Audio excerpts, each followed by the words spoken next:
Three new family films have debuted recently on streaming services. Let's talk about Chippendale Rescue Rangers, Sneakerella, and Marmaduke.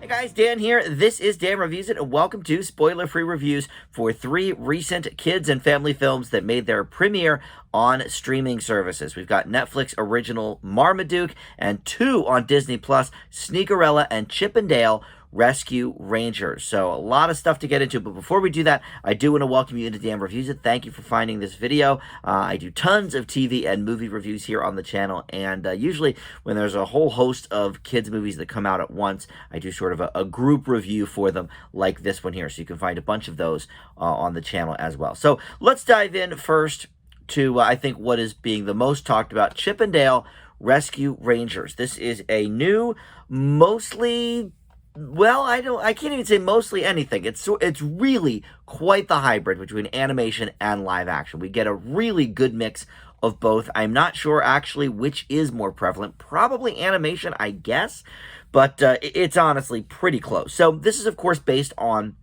the famous early 90s Disney afternoon series, Chippendale Rescue Rangers. It ran with DuckTales, Darkwing Duck, and I think maybe Goof Troop was in the mix as well. And then later on, they added some other shows to it. I think Gargoyles maybe was one of them. But anyway, Chippendale Rescue Rangers was a big staple.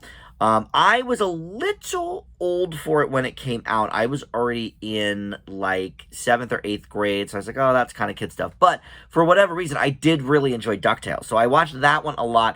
Chippendale Rescue Rangers, I knew what it was. It was always sort of on. I had, younger siblings that would watch it, so I get the gist of it. But I was sort of bracing myself for the worst with this movie because there is a new Chippendale TV program on Disney Plus. It's just shorts. It's like 3 or 4 shorts into a half-hour show, and it is awful. I think I might have failed it when I reviewed it for the TV reviews. It is horrible. So when I heard they were doing a movie, I was like, oh man, is this going to be in that same horrible style? And what's it going to be like?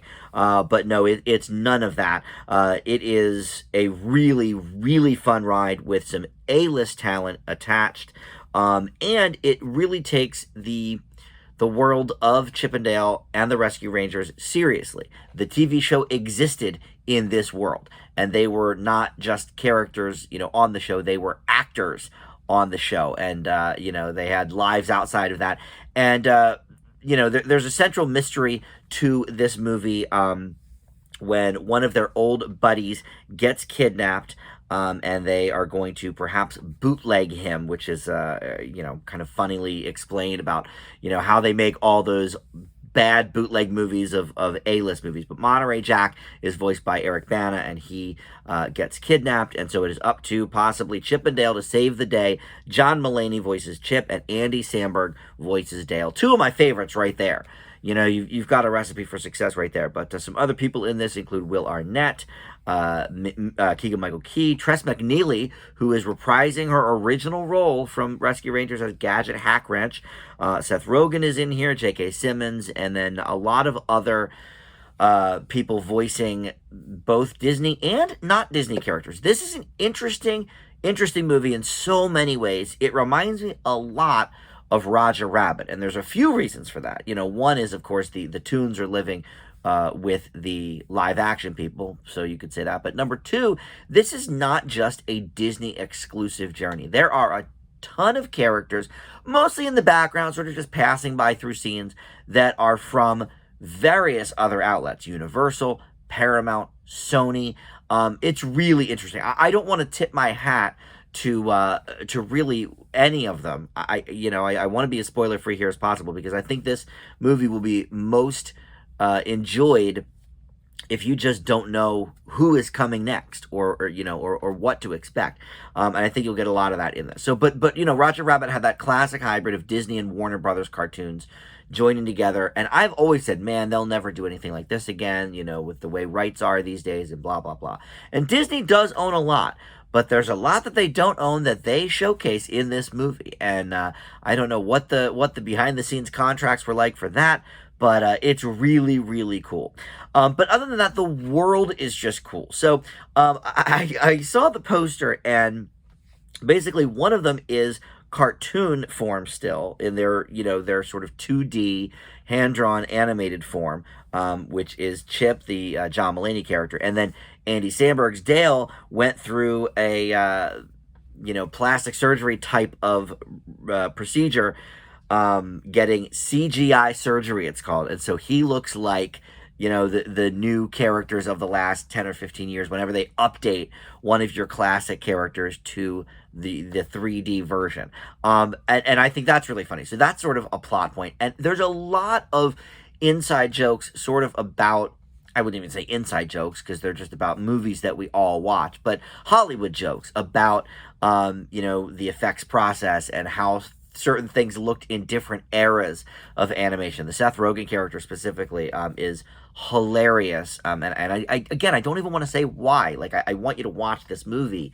And I think it'll be funnier if you don't kind of know some of the jokes going into it. But in any event, they do team up once again. They've been sort of estranged all this time, so they team up to try and help out their friend Monterey Jack, and we go from there. But everything here, from the world building to the jokes, this was directed, by the way, by Lonely Island member and of course Andy Samberg best buddy, Akiva Schaffer. He's one of the 3 guys in Lonely Island, and so he directed this, which I think added certainly some of the laughs to it and just sort of the feel of it. But it was written by 2 people I am not familiar with, Dan Greger and Doug Mand. I don't know what their deal is. I don't know what their history is, but and look, there may have been some improving in the booth from some of these people. We're talking true professionals here, especially when it comes to, people like Keegan-Michael Key and Seth Rogen and John Mulaney as well, of course. So I wouldn't be surprised, but this script is excellent. It's so good. I am shocked that the team of Lord and Miller didn't have anything to do with this. They did the Lego movie. They did the Spider-Man Into the Spider-Verse movie. Everything they touch is, gold in my mind. And this is up with any of them. I mean, you could stack this up against almost anything that those guys have done and say, that is something unique. That is something special. It is fun. I mean, they talk about the references from the early 90s through to today. They talk about, almost every fad toy that you can think of, and every type of animation style that has come since. And it's a fascinating world that they've built here. And yes, I will admit, it does probably borrow maybe a little too liberally at times from that Roger Rabbit universe, but you know what, I think it worked completely well. And the voice acting here is good. Of course, we've seen a lot of these people act before. John Mulaney himself actually was Into the Spider-Verse. He played Spider Pig, or no, that's from The Simpsons. Spider Ham, is that what it is? So he's got that, and he's done a lot of other things with Big Mouth and a lot of stuff. And I guess Samberg has also done a lot of voice work. I can't think of anything off the top of my head, but I know he has. And of course, a lot of these other people. In fact, some of the other actors here that have done other animated projects sort of get callbacks here with those characters. So this is just, so much fun.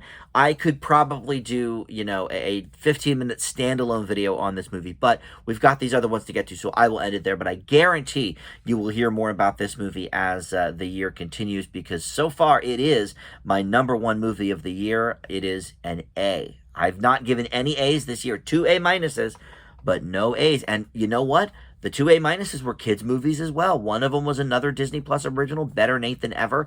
And then the other one was The Bad Guys, in theaters now. And it is an animated kids movie. So for whatever reason, last year was the musical year for me. Tick, Tick, Boom and In the Heights and West Side Story. This year might be for the kids' movies. Because, my top 3 are all kids and family movies so far. All right, so let's move into some other ones that maybe aren't so good, but it would be hard to live up to the #1 movie of the year, right? So let's stay with Disney Plus here and talk about Sneakerella. So this is a reimagining of the Cinderella story, and it's interesting because of course Disney did the original cartoon I know it was a fairy tale before that, but they did, the most well-known version of Cinderella back in, I guess, the 50s. And then they also did a version of it about a decade ago with the live action when they were, mining all of their old animated stuff for live revivals. But there was another Cinderella out last year with Camila Cabello and Billy Porter that Disney had nothing to do with. But of course, they don't own the rights to the fairy tale, so anybody can really do it. But that was on Amazon Prime. And it has some things in common with this, because this is certainly a more hip-hop version of Cinderella. And now that I'm thinking about it, Disney, I think, also did the Whitney Houston version in the 90s of Cinderella. So that was more like of an R&B version. But this one is another hip-hop version, much like the Camila Cabello edition. But it's about this guy, Eli. It's a gender twist completely. Everything about it is gender bent. Eli is, the main guy here. Instead of the prince, we have this rich girl who is sort of in a famous sneaker family. So she's loaded with money, and her father is a former basketball player that now owns this huge shoe company. But Eli's dream is to, or Ella's dream rather. What's his name? It's Eli, or L. It's not either. It's L, E-L. But anyway, so his dream is to be a shoe designer, a sneaker designer specifically for like basketball shoes. And so he goes on a quest to find these new basketball shoes. He meets her, does not even know that she's royalty. But then he finds out once they sort of part ways, and they're like, well, we don't have a way to get a hold of each other. And it then unfolds in fairly typical Cinderella fashion, I would say. This is sort of, in my mind, much like when people do a Shakespeare movie, but it's with, cool teens, instead 10 Things I Hate About You or Clueless or something like that. This reminds me a lot of that, because yes, the bones of the Cinderella story are here. Everything is, gender twisted. He has a stepfather and two stepbrothers and all of that kind of thing. But other than sort of the bones of the story, it does take chances in other ways. And so it's not exactly a straight retelling, which I appreciate. It is a musical, much like, of course, the original cartoon and then the Camila Cabello version as well last year. But because this one is Disney owned, they have the rights to the song as well. And so they do sing A Dream Is a Wish Your Heart Makes during one of the scenes. And that is, obviously a throwback to the original. Look, this to me, it was completely fine. But it definitely falls apart a little bit at the end. The last 20 minutes or so is really kind of eye roll inducing and that kind of thing. But to me, this really harkens back to the Disney Channel original movies of the late 90s to early 2000s, that sort of era. And this is, I think, what we're getting in Hollywood now, is these sort of ideas and treatments, because the kids running the show these days are no longer kids. They're in their 30s. They grew up on Chippendale Rescue Rangers. They grew up on these Disney Channel original movies, your High School Musicals, your Halloween Towns, Smart House, whatever, all of that kind of stuff. And this, to me, more than most of the Disney Channel original movies we've gotten, harkens back to that era. This is very, very, the production values are not super high. The acting is serviceable, but nothing, to write home about, really. Especially, John Sally plays the father, and he's, he's fine, but he's more of a basketball announcer and an old player than he is an actor. But Chosen Jacobs plays Elle, and Lexi Underwood plays Kira King. I don't think I've seen him before. Although maybe in something, but I've seen Lexi because she was in Little Fires Everywhere, which was a great TV show. But yeah, so it follows, most of the story as it goes, but definitely tweaks it a bit. Of course, since it's 2022, he's got a lesbian best friend. You have to have, tick all those boxes. As a gay person, it seems a little pandering a lot of the time to me, but whatever.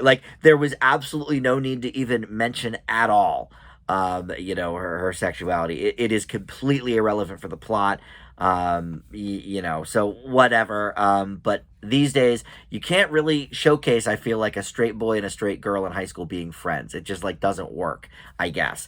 So they have to make one of them gay, and then that checks all the boxes. So anyway, I don't take points off for that, but it's it just seems a little forced sometimes. It was unnecessary for this one. But anyway, so it plays out like a Disney Channel original movie, and that comes with some pros and some cons. It certainly felt like home. Watching it, I'm like, okay, I recognize a lot of the elements from some of the classic Disney Channel originals here. But I will say, for the most part, the music is really, really solid. The rap battle towards the end, I can certainly do without. And there's one song in the middle that I didn't really love, but I would say the music is about on par with the Camila Cabello version from last year. But that ending, that last, like, say, 15 minutes, 20 minutes, really, like, drives home the point that, like, okay, this is why this is a Disney Channel original and not in your local Cineplex. So I feel like, yes, premiering it on Disney Plus makes sense, because it has that feel, but it doesn't necessarily come with a bunch of negatives. I think there is something kind of homey and familiar about it, and it does sort of capture those feelings. So, look, I'm going to leave this with the same grade that I believe I left the Camila Cabello Cinderella with, which is a C+. It definitely hits a lot of the notes, but gets some sour as well in there. All right, then we have finally Marmaduke. This is over on Netflix, and this voices actually J.K. Simmons as well. He partakes in this one as well, so he's doing a couple of voices in these movies. He plays Marmaduke's arch nemesis called Zeus, but Pete Davidson from SNL plays Marmaduke himself. And of course, if you're unfamiliar, Marmaduke is an old comic strip dating back to at least when I was a kid. I don't know when it really started, but probably before the 80s. And they already made a movie about a decade ago with Owen Wilson as, I guess he was the voice of Marmaduke at the time. Look, I post the posters of these movies that I'm talking about in the thumbnail. So if you noticed in the thumbnail, the animation looks so cheap and disgusting and unflattering in the poster, and the movie is exactly that. It's ugly. It's cheaply made, or it looks it certainly, and it's just uninspired all the way around, and it doesn't just end there. The voice acting is horrendous. Pete Davidson, I can take him or leave him. There are some things in which I think he is pretty good. I really enjoyed King of Staten Island, if we're talking about his movies. But even in his SNL, he's hit or miss. Sometimes he does something I think is funny. Other times I'm like, okay, dude, we get it. Enough of the act. And now that he's with Kim Kardashian, I think even less of him, because anybody that has anything to do with that family, I don't care for. But in any event, we are trying to train Marmaduke in this movie. The main plot is that, this dog cannot be tamed because he's just so big and large, and it's hilarious, and he farts a lot, and it's like, they did a lot of fart jokes with Clifford too last year, but anyway, there is a famous dog trainer who wants to take this on as a challenge for his social media. Say, oh no, I can train him, and so he tries to do that. He's voiced by Brian Hall. But anyway, this movie has 0 redeeming qualities, and 0 is what it is at on Rotten Tomatoes right now. There is not one critic out there that has given this a positive review that reports to Rotten Tomatoes, and I'm in the same boat. I think the less said about this, the better, but this will be another one you hear about as well at the end of the year. In my worst of the year, I give Marmaduke an F. There is just... this is a complete waste of a film, waste of your time, and waste of, I could say, some talent. I guess J.K. Simmons, he's certainly got talent. But this is just bad. It reminds me of that Legends of Oz movie from a few years ago. Wizard of Oz, my favorite of all time, and they just desecrated it with this ugly-looking cartoon from 2014 or something called Dorothy's Return to Oz or something, and... it was like Leah Michele playing Dorothy. It was such a waste. But anyway, this gave me a lot of those same vibes. So yes, F for sure on that one. All right, so we really ran the gamut here. Best of the year, one of the worst of the year, and then one kind of right in the middle with that C+. So a few things to check out, and maybe one to avoid on your list for 2022. Thanks for watching, and we'll see you next time. Bye.